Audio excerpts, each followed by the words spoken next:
وقتی قرار شد اینجا در مورد احمد عاشورپور حرف بزنم، به این فکر کردم که در همایشی چنین حتما از جزئیات مختلف مربوط به زندگی و کار او حرف زده خواهد شد و آمدنم از لاهیجان تا تهران برای گفتن حرفهایی که دیگران خیلی بهتر و دقیق‌تر و تخصصی‌تر از من بلدند زیده به کرمان بردن است.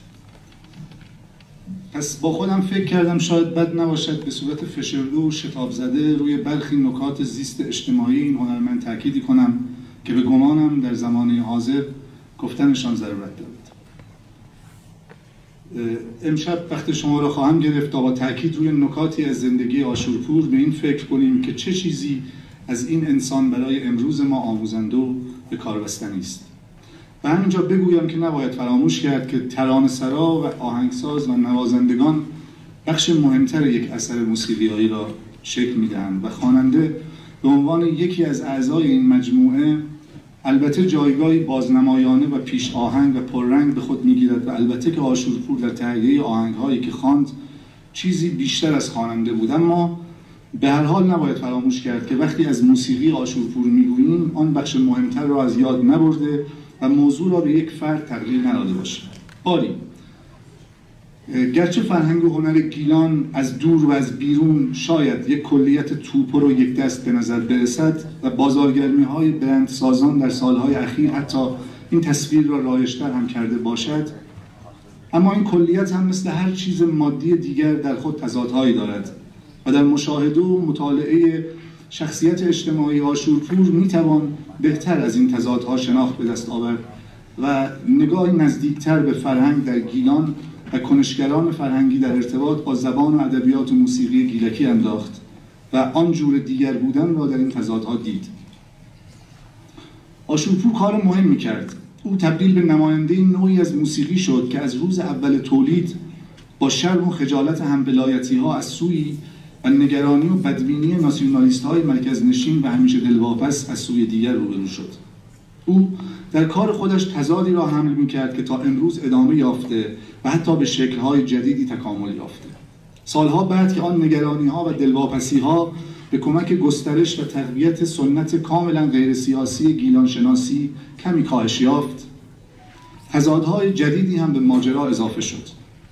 به مرور با رنگ باختن شرم و خجالت مردمی که همیشه شاهد تحقیر و لگدمال شدن زبان و زمین خودشان بودند، این بار این استادان گیلانشناس بودند که عاشورپور را مسئول خراب کردن موسیقی فولکلور و آلودنش با آنچه غیر بومی بود می‌دیدند و می‌دانستند که البته می‌دانیم عاشورپور و همکارانش در موسیقی هرگز ادعای کار ثبت و ضبط فولکلور را نداشتند و از قضا همین نکته بحث ماست که او و آن مجموعه در این تضادها موضعی متفاوت را انتخاب کرده بودند.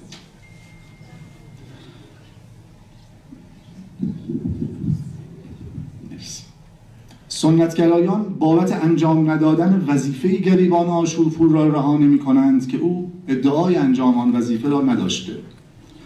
پرسش‌هایی هست که نام عاشورپور در پاسخ‌های به آنها خودی نشان می‌دهد. آیا زبان و فرهنگ و موسیقی و ادبیات یک مردم، یک ملت، امری است برای تفاخر و قرار گرفتن روی تاقچه و پشت ویترین، یا امری است مرتبط با زندگی و کار جامعه‌ای زنده؟ آیا باید زبان گیلکی را با تشریفاتی عالمانه تا گورستان آرشیوهای گیلانشناسی بدرقه کرد و بعد به قول برخی اساتید پیشکسوت پایتخت از امکانات این مرحوم مغفور برای تقویت بنیه فارسی بهره جست؟ یا این زبان هم میتواند و باید در کنار زبانهای دیگر بستر تولید محتوا و گسترش مراوده‌های اجتماعی و شناخت ژرف‌تر انسان گیلک و چه بسا انسان به طور عام از خودش باشد؟ در شرایطی که حتی کوچکترین تغییر در روش به دست گرفتن چوب ناقاره در دستان نوازنده گیلک یا تالش ممکن است ناپذیرفتنی و سنت شکنی باشد، پاسداری و حفظ کردن جای ساختن را می‌گیرد. اما آیا باید ادامه دهنده گذشته بود یا پیش آهنگ آینده؟ برای یک هنرمند که تن به معیارها و الگوهای یک دست نمی‌دهد و درست به همان اندازه که زبان و فرهنگ مردمش را دوست دارد به همان مقدار متنفر است از اینکه او را به نگاهبانی و حفاظت از زبان و فرهنگ گماشته باشند، تضاد سرگیجه‌آوری است. برای اویی که می‌داند آینده از مواد اولیه گذشته شکل می‌گیرد و گذشته در خود شرایطی از شکلگیری آینده را دارد، این تضاد عمیق‌تر هم می‌شود. برای هنرمند ضرورت مادی جهان معاصر چارچوب را تعیین می‌کند، اما زمان تا ابدیت کش خواهد آمد. یعنی مخاطب تو همزمان هم آن کسی است که خیلی اتفاقی لابلای هجوم چیزهای مختلف توکی به اثرت میزند و همان انسان بینام و نشان صدها سال بعد است که شاید حتی در جغرافیا و زبان و حتی سیاره‌ای دیگر روزی و روزگاری خیلی اتفاقی شاید با اثر تو روبرو شود. اغلب منطق و حساب و کتاب رایج چنین است که اگر به گیلکی بنویسی و بخوانی مخاطبت اندک است و اگر به فارسی باشد کمی بیشتر و اگر انگلیسی باشد بسا بیشتر. اما دنیای سرگیجه آور امروز و تحولات دقیقه به دقیقه در تکنولوژی و روابط انسانی این حساب و کتاب را که البته بعید می‌دانم پیش از آن هم درست بوده باشد بیش از پیش به هم زده. سرنوشت انبوه هنرمندان ایرانی که تلاش کرده و می‌کنند با تولید محتوا به زبان انگلیسی و برای مخاطب جهانی سری توی سرها درآورند، در جهان تنازع پروفایل‌های بی سر بر سر دیده شدن و فراموش نشدن به گمانم پاسخ خیلی از پرسش‌ها را خواهد داد. فرایند یک دست شدن انسان‌های منفرد یک شکلی که در خلوت خود تصور می‌کنند موجودی تکین و متفاوتند، شبیه توهم کودکانه خریداری است که ساعتی زیبا و خاص را از مغازه به خانه می‌برد. توهمی که با دیدن ردیف هزاران ساعت خاص تولید شده در انبار تولیدی فرو خواهد ریخت. آشورپور به عنوان کسی که هرگز فرصت معرفی شدن از سوی رسانه‌های رسمی و مراجع رسمی را پیدا نکرد، به عنوان یک نام دوام عجیبی داشته و به عنوان بخشی از کارهای هنری انجام شده جایگاهی از آن خود کرده که غصب شدنی نیست، تقلید کردنی هم نیست. و چه خوب. امروزه به کمک هوش مصنوعی میتوان آهنگ‌های زیادی را بدون نیاز به وجود آشورپور و سرتیپور و مهرداد و پاینده لنگرودی ساخت که تشخیصشان از اصل دشوار است. اما آنچه این وسط خاص مانده است ارتباط مادی و تاریخی بین اثر و سازندگان اثر با جامعه و زیست واقعی و مادی انسان‌های واقعی آن جامعه است. این یکی را نمیتوان به صندوق رأی سپرد و دید کدام زبان بیشترین گویشبر را دارد یا سفارشش را به هوش مصنوعی داد. این ارتباط که سرشار از تضادها و حرکت‌های برخاسته از جامعه است، آن جنبه از کار هنری است که انسانی باقی مانده و بقای آشورپور به واسطه قدرت در این جنبه هم بوده است. آشورپور از تیپ آدم‌هایی بود که چه بسا در دوران ما که سنگ را بسته و سگ را گشوده‌اند مفتخر به عنوان چپول تجزیه طلب می‌شد. نه تنها بعید نیست بلکه در زمانی گسترش فرهنگ لومپنی و اوباشیگری و تخریب و تحقیر روشنفکران و انداختن مسئولیت‌های یک جامعه به دوش افراد منفرد فرهنگی، در زمانی گسترش فرهنگ لایک و دیسلایک و کنسلینگ باید چیزهای بدتر از این را هم انتظار داشت.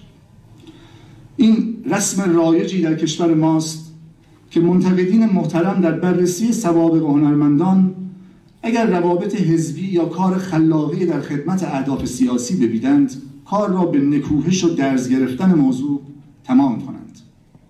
فراموش نکنیم در زمانی زندگی می‌کنیم که روشنفکر و هنرمند ما با افتخار فریاد می‌زند که من عضو هیچ دسته و گروه و جناح و حزب و نهادی نیستم. من فراتر از هر اسم و هر ایدئولوژی هستم.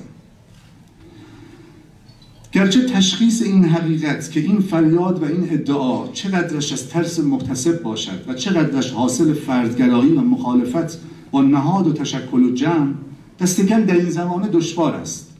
اما به هر حال چه حرف ترسناکی است برای جامعه‌ای که حدود 200 سال برای حق داشتن نهادها و تشکل‌های مستقل مبارزه کرده و می‌کند.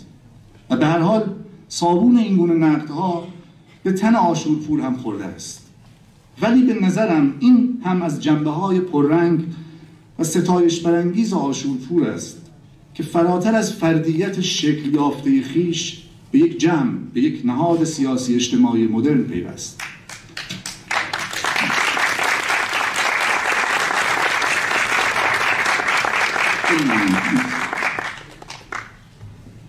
اینجا قصد ارزیابی و تایید و رد آن نهاد را ندارم.